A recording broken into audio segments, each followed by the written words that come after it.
Hello everyone, I'm Mike DeAngelo with That's Entertainment, and this is your video review of Assassin's Creed 2 by Ubisoft. 2009 has been littered with sequels of popular franchises, and November has been one of the months of the year that is most saturated with those popular titles.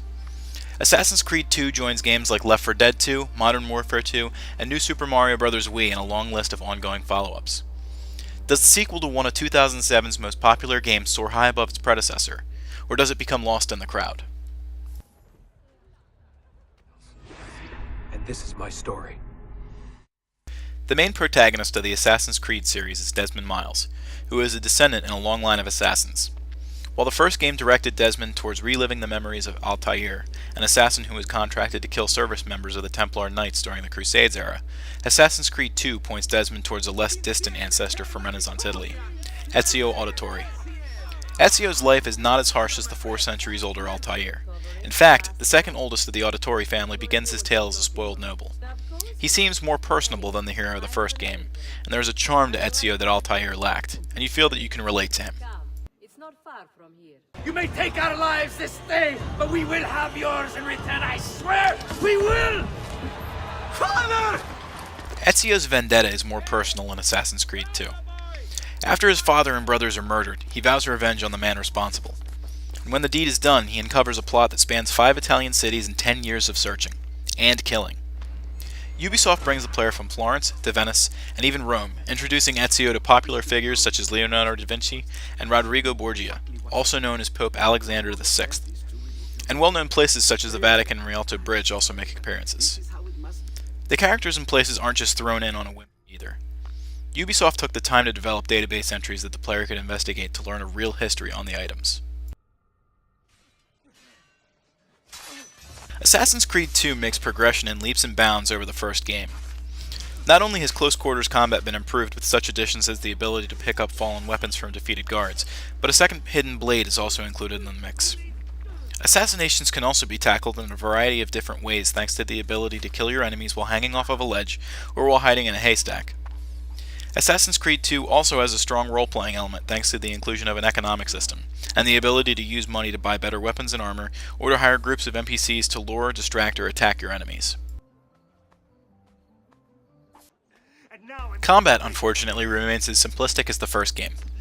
You never feel truly endangered, and the only difficult parts of the game are some of the timed parkour sequences. The game grabs you in spite of this and doesn't let go, thanks to special missions that see you using all kinds of inventions and vehicles to get to your target or destination. Whereas Altair needed to get close to his enemies to sport a kill, Ezio has the opportunity to do his damage from far away.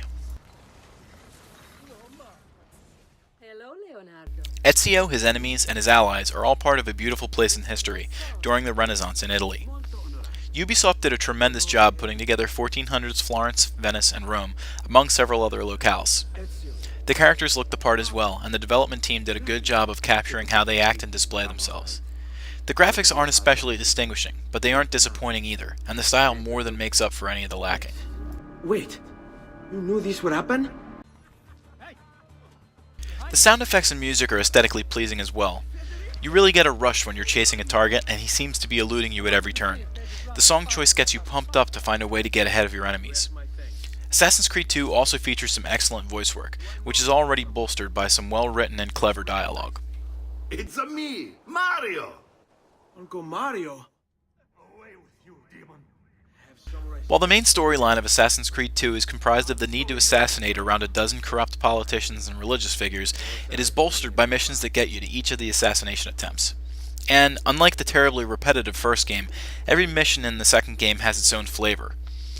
There are also collectibles in the form of glyphs hidden in plain sight which you can only activate with your eagle vision, and feathers that you can use to unlock features in the game as you progress.